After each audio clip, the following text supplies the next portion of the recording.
Saya tidak tahu beliau masih kenal saya atau tidak.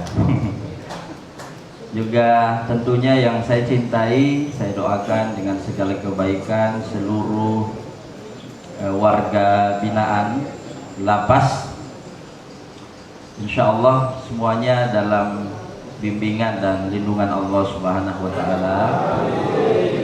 Sehat badan, mudah rezeki, istri semua setia di rumah menunggu yang punya istri ya. Punya anak-anak insya Allah sehat semua, walaupun tidak bertatap muka langsung, fisik boleh jauh tapi hati selalu dekat dengan mereka ya. Amin. Seluruh hadirin wal hadirat, termasuk yang menonton live streaming kajian atau ceramah rutin at-taubah. Saya walaupun tidak hadir langsung, kalau berkesempatan sering mengontrol lewat live streaming Facebook. Dan Masya Allah, yang saya simpulkan satu, bahwa di lapas ini bukan hanya sekedar memberikan hukuman dan efek jera, tapi juga nilai-nilai pendidikan. Makanya dalam Al-Quran, saya tadi sempat murojaah, di dalam surah Al-Baqarah ayat 216, Allah mengatakan kutiba alaikumul qital wa huwa kurhul lakum wa asa an takrahu syai'an wa huwa khairul lakum. Allah mengatakan bisa jadi kalian membenci sesuatu, benci sekali, tidak suka dengan sesuatu karena tidak mengenakan hati, wa huwa khairul lakum, tapi Allah katakan justru yang kamu benci itu baik untukmu. Kita kadang tidak senang dengan musibah, tapi ternyata di balik musibah itu Allah sedang siapkan hadiah besar. Allah sedang siapkan hikmah terindah, dan itu akan terjadi pada waktunya. Makanya kalau kita kena musibah, sesuatu yang tidak mengenakkan hati, kita diminta untuk bersabar. Apa makna sabar? Orang Arab bilang sabar, dari kata bahasa Arab ya. Orang Arab bilang as-sabru huwal habsu. Sabar itu artinya menahan, memenjarakan. Orang yang dipenjarakan tahanan toh, karena tidak bisa kemana-mana. Jadi secara bahasa sabar itu artinya menahan. Secara istilah atau syariat, menahan, mengendalikan dan memenjarakan segala sesuatu yang ingin sekali diucapkan, tapi ucapan itu nanti membuat Allah marah dan tersinggung. Kenapa? Karena indikasinya kita tidak menerima takdir Allah. Karena dengan kata-kata dan kalimat itu kita terkesan tidak ridho dengan keputusan Allah. Jadi suka sekali membaca caci maki, suka sekali membawa suara, tapi jaga tahan. Itulah yang namanya sabar. Kadang kita tidak terima dengan keadaan ini, tapi harus diterima ya. Mau tidak mau harus diterima. Ingin sekali berucap, tapi kita tahan. Itulah yang namanya sabar. Teman sekalian, wa asa an takrahu syai'an wa huwa khairun lakum.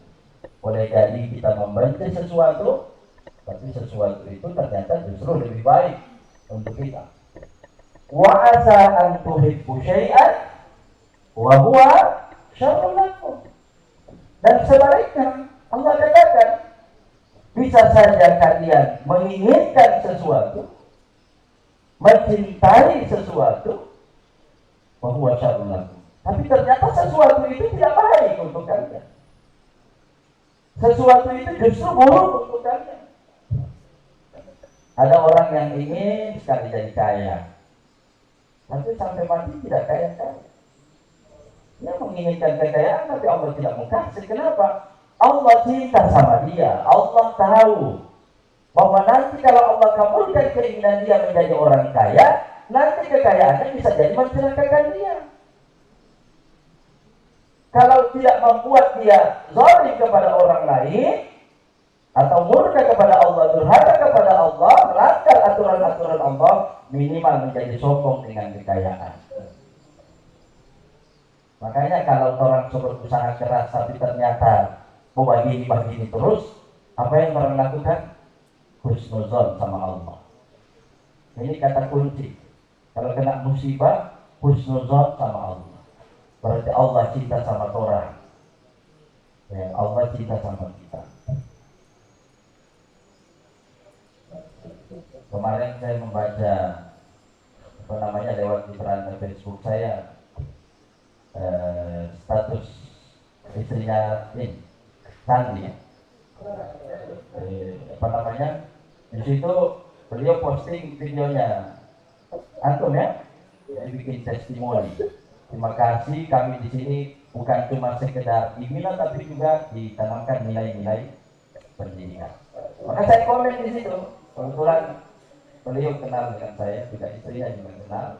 Saya komen, saya bilang itulah hikmah yang Allah berikan kepadanya. Allah cinta sama dia. Jadi mungkin titik di sini hanya berapa tahun saja, tak? Untuk kebaikan masa depan. Coba bayangkan kalau seandainya kalau tidak di sini, mungkin tidak mendapatkan nilai-nilai pendidikan yang paripurna. Setiap hari bisa sholat berjamaah. Kalau di luar belum tentu sholat berjamaah.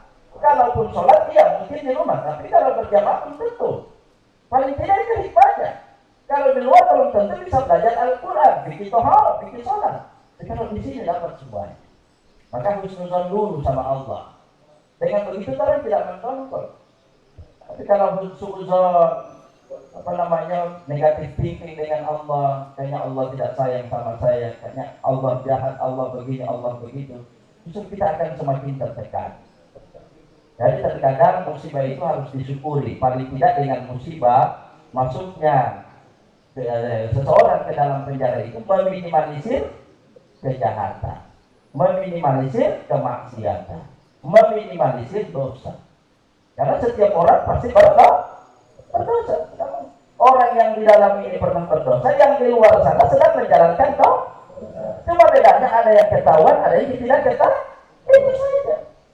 Karena Nabi bilang kullu bani Adam khata'un wa khairul khata'in at-tawwabun.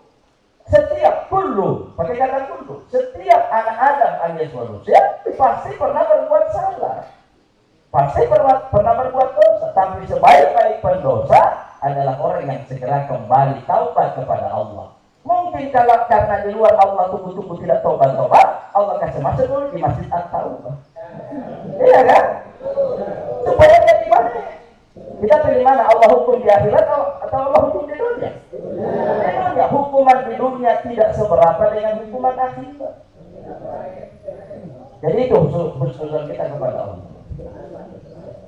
Qul naru jahannam asyaddu harra. Qul naru jahannam. Ada beberapa sahabat yang tidak mau berangkat perang. Banyak alasan. Ya Rasulullah izin wa ta'ala mau pakudaan lah. Kalau panas orang di sini di Gorontalo sampai satu orang satu matahari. Di Arab sana tidak seberapa yang di sini. Di Arab sana sampai 54 derajat kalian pernah haji kalau musim panas. 54 derajat. Mau mandi dengan baju di kamar mandi, keluar kamar langsung kering tidak sampai 5 menit baju. Karena 54 derajat. Di zaman Nabi yang lebih panas luar biasa, ketika mau berangkat perang, ada beberapa sahabat yang namanya manusia kan imannya juga naik turun. Dia bilang ya Rasul nanti tolong berikan izin saya tidak bisa ikut. Soalnya saya ini tidak kuat dengan perempuan. Di sana banyak perempuan cantik. Nah, itu adalah alasan. Dalam Surah Nawawi kata-kata saya ini tidak kuat dengan padahal itu makanan sampai panas saja. Maka Allah turunkan ayat Qul naru jahannam asyaddu harra. Muhammad, katakan sama orang yang takut dengan panas ini panasnya dunia ini tidak seberapa dengan panasnya api neraka. Panasnya api neraka itu 70 kali lipat. Jadi lebih baik Allah segerakan sebagai bentuk cinta Allah segerakan di dunia daripada nanti Allah hukum di akhirat. Dan ini bisa mengurangi, apalagi kalau disertai dengan taubat. Dengan saya ini filosofi Masjid At-Taubah namanya saya orang taubat kasih. Apalagi dia bertaubat. Tahu salah, akui kesalahan supaya kita mudah taubat. Karena cuma orang yang tidak mau mengakui kesalahan yang tidak mau minta maaf. Kalau kalau dia akui dia pendosa, pasti dia mau bertobat. Nah, bentuk taubatnya itu bagaimana Ustaz? Supaya serius, maka buat seremonialnya. Macam Isra Mi'raj itu biar tidak dirayakan, tidak harus kan. Karena dia cuma peringatan. Inti dari Isra Mi'raj adalah perintah sholat. Orang kalau sholat tidak butuh perayaan Isra Mi'raj. Tapi bukan berarti kalau misalnya orang sholat tidak boleh lagi merayakan Isra Mi'raj. Karena Isra Mi'raj itu secara seremonialnya itu makin menguatkan, mengingatkan kita kepada sejarah secara historis, bikin semangat. Nah, supaya semangat, supaya terkesan serius taubatnya, lakukan 2 hal. Yang pertama adalah mandi taubat, yang kedua sholat taubat. Mandi taubat bagaimana Ustaz? Sama dengan mandi dulu. Dalam hati saja berniat, ya Allah saya berniat mandi taubat. Mandinya di mana Ustaz? Saya di kamar mandi saja. Ustaz, kebetulan saya ini minggu depan mau keluar, mau bebas. Boleh sekalian mandi taubat di Sungai Longan? Boleh. Lebih bagus mandi taubat di sungai. Bukan cuma dosa aja yang bilang, orang kan sekalian. Kami apologi dulu. Setelah mandi taubat, sholat jenazah.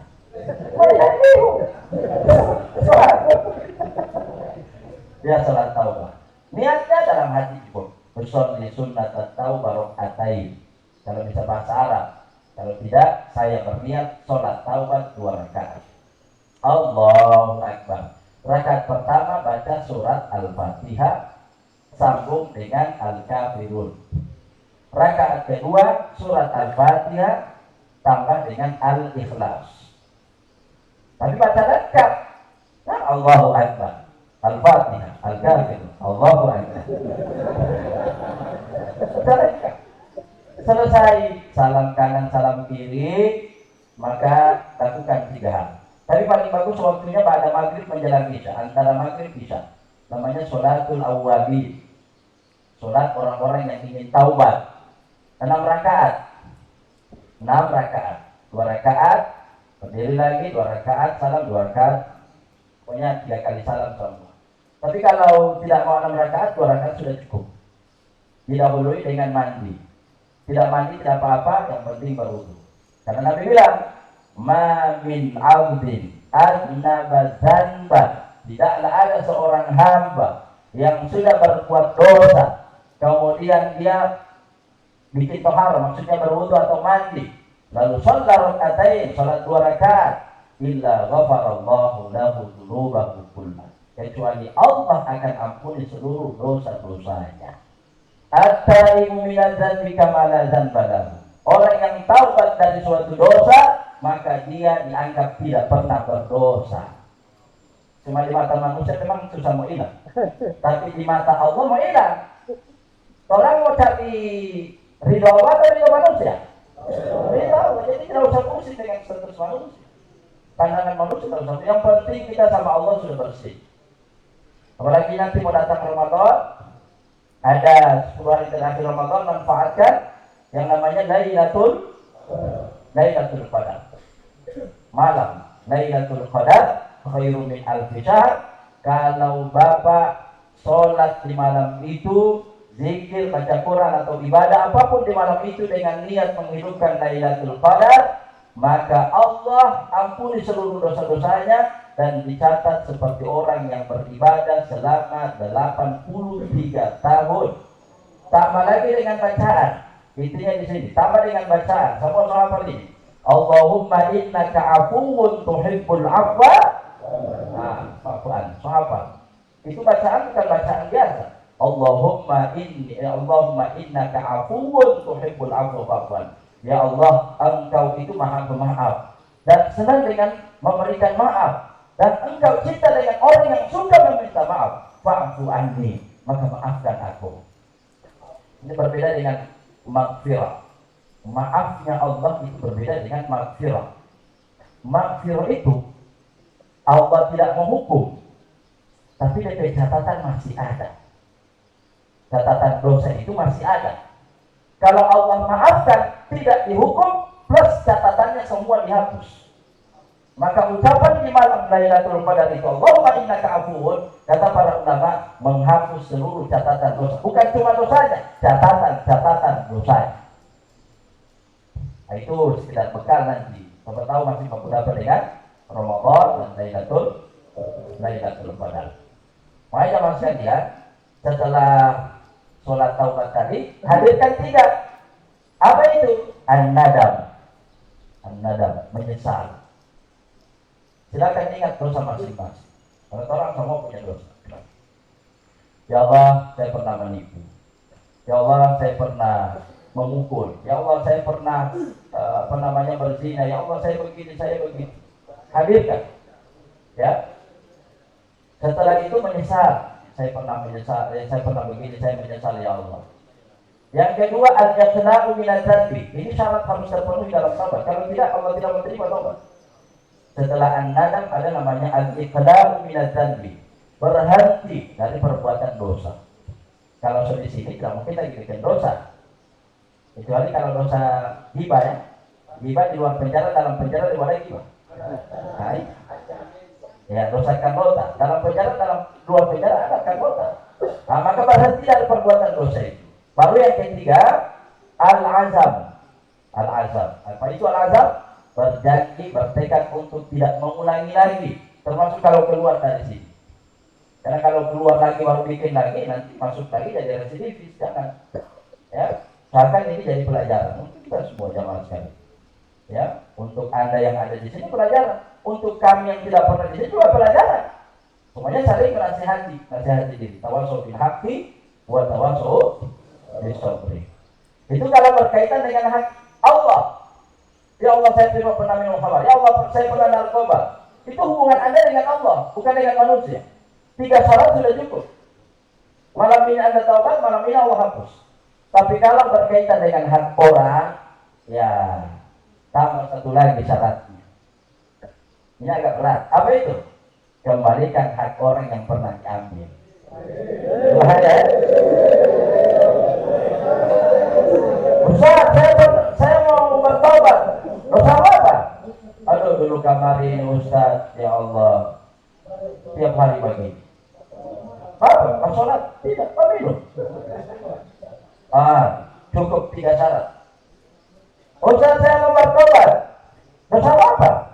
10 tahun lalu saya pernah menggeser batas tanah 2 meter ke tanah orang. Berarti malam ini tidak cukup memanjakan tobat. Biar memandai tobat tiap malam sampai malam itu hilang. Allah tidak menerima kecuali kasih pulang-pulang. Wah, lima ustaz mohon tobat. Iya. Antar 2 meter kalau tahu. Wow, alhamdulillah sampai sekarang di kalau tahu ini langsung sertifikat tadi itu bukan. Harapnya 2 meter itu kecil. Dia tidak pernah tahu bahwa Nabi mencontohkan masalah batas tanah bukan 1 meter. Sejengkal, Pak. Janganlah pemulano siapa yang mengambil tanah orang sejengkal dengan cara zalim. Dia geser palan-palan batas tanah. Allahu iyyahu yaumal qiyamati bisabi ardi. Allah akan calungkan sejengkal tanah itu di lehernya. Kok sejengkal tanah? Ringan Pak Ustaz. Ya, sejengkal dikali 7 lapis tanah. Apalagi 1 hektar. Di pertama 1 hektar tanah itu dikali 7 lapis pun. Makanya itu. Akhirnya dia bilang, Ustaz, saya malam ini mau bertobat, baru besok mau pergi di pasar. Mau berarti hubungan tobat berpan. Alimah Ustaz mau tali ayam kampung ada 100 ekor. Mampu orang itu ayam kampung mau sebulan. Bilang ke Ustaz, baru mau kasih pulang akan ayam-ayam yang selama.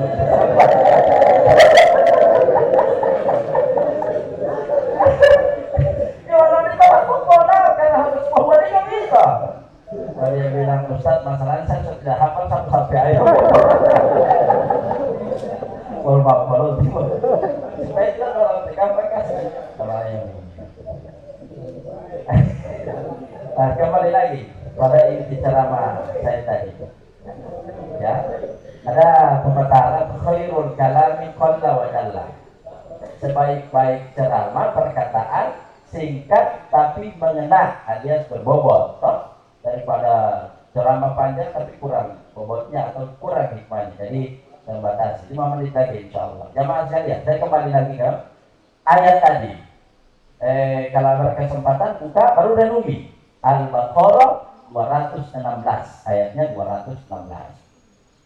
Wa asa antakrohu syai'a. Boleh jadi orang benci, tapi ternyata sesuatu itu baik. Pahit sekali ini obat, tidak mau. Pahit sekali, saya tidak suka muntah. Tapi dengan meminum obat itu, nanti tubuh kita jadi sehat. Wa asa antuhibu syai'an wa huwa syarrun. Orang ingin sekali sesuatu, enak, mau makan yang manis, gula, sari manis, buah-buahan campur susu, enak sekali. Tapi lama kelamaan ini akan menjadi akumulasi diabetes. Iya kan? Orang suka dengan yang enak-enak, tapi lama-lama itu ternyata tidak baik untuk tubuh kita. Jadi seperti itulah kemudian gambaran kehidupan kita. Nah, untuk menghadapi ini semua, hadirkan yang namanya tadi husnul dzan. Kan prasangka baik kepada Allah Subhanahu wa taala. Orang hidup ini ya maaf berkutat antara dua saja. Jadi berada di dua wilayah, kata Imam Al-Qurtubi, Imam Syafi'i menukil dari qaul Abdullah bin Mas'ud. Abdullah bin Mas'ud mengatakan, ad-dinu nisfan, agama ini dibagi menjadi dua. Nisfuhu syukrun wa nisfuhu sabrun. Setengahnya adalah syukur, setengahnya adalah sabar. Jadi ada saatnya kita berada di wilayah syukur, ada saatnya kita berada di wilayah sabar. Kalau kita mendapatkan nikmat, kita bersyukur. Kalau kita mendapatkan musibah, kita bersabar. Masing-masing ada ayatnya. La in syakartum la azidan wa la in kafartum inna azabi lasyadid.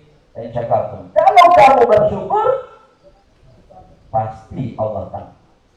Itu dalam kajian linguistik, dalam bahasa Arab, ilmu nahwu, ada namanya lam taukid, ada nun taukid. Nun taukid ada dua, nun taukid khafifah, ada sakinah. Nah, dalam ayat ini dua-duanya ada. Lam taukid, nun taukid. La in syakartum la azidannakum. La azidannakum. La in syakar. Kalau kamu benar-benar bersyukur, serius bersyukur, bukan cuma sekedar bilang alhamdulillah. Syukur tidak cukup dengan alhamdulillah. Alhamdulillah itu cuma pujian. Syukur yang sebenarnya itu kalau dapat nikmat, pakai nikmat itu untuk ibadah. Kalau kamu benar-benar bersyukur, pasti Allah tahu. Pasti dan pasti. Itu makna lagi dan laku. Makanya sehat ini nikmat tidak, Pak? Nikmat. Berarti mohon maaf, cara mensyukuri nikmat sehat, pakai itu kesehatan untuk sholat. Ini masanya kesehatan 4 jam tapi ya. Halalullah. Dan jangan. Mumpung ada kesempatan Allah bebaskan kita dari berbagai macam kesibukan di luar. Di sini ayo sholat. Kalau kesehatan adalah nikmat dan pasti nikmat, maka pakai kesehatan itu untuk sholat. Kekayaan adalah cara mensyukuri nikmat kaya adalah bayar zakat. Maka Allah tambah. Tapi jangan memahami secara serta-merta, secara melulu bahwa tambahan nikmat itu harus bersifat angka. 1 jadi 2 jadi apa, tidak. Saya mensyukuri nikmat gaji 2 juta, jadi apa juta, belum tentu. Bisa jadi angkanya tetap 2 juta terus sampai mati. Rezekinya tetap begitu, tapi keberkahannya yang Allah angkat. Keberkahannya yang Allah tambah. Ada orang gaji 5 juta bisa mengcover semua kebutuhan. Selasa punya gaji 15 juta. Saat yang bersamaan ada yang gaji 15 juta utang di mana-mana. Jadi angka sedikit tapi berkahnya Pak. Soalnya bahaya kalau memahami tambahan nikmat itu harus bersifat angka. 1 jadi 2 jadi angka. Ustaz, istri itu nikmat. jadi saya syukuri. Istri satu, jadi dua. Iya kan? Dua jadi apa? Tidak mesti. Bisa jadi istri satu Anda syukuri, yang satu Allah kasih keberkahan kualitas istri ampa.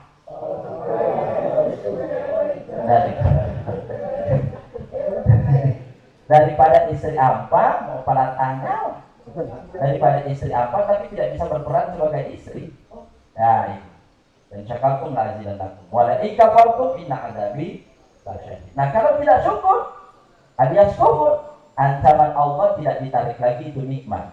Tidak ada orang sehat tidak mau sholat tiba-tiba sakit, tidak. Allah tidak ancam menarik nikmat, tapi ada hukuman Allah yang menunggu. Bukan di dunia, tapi di akhirat. Nah, kalau kita dapat nikmat, syukuri. Tapi ada saatnya juga kita berada di wilayah sabar. Kapan? Saat kita mendapatkan musibah. Nah, ceritanya nanti insya Allah di lain waktu. Ini saya menceritakan cuma agak panjang kisah Nabi Ayub bagaimana sabarnya nanti di lain waktu insya Allah. Saya kira itu saja. Ya. Mudah-mudahan menjadi motivasi untuk kita semua termasuk diri saya. Dan insya Allah bermanfaat. Mari kita paripurnakan dengan doa kafaratul majlis. Subhanakallahumma bihamdika asyhadu an la ilaha illa anta astaghfiruka wa atubu ilaik. Assalamualaikum warahmatullahi wabarakatuh.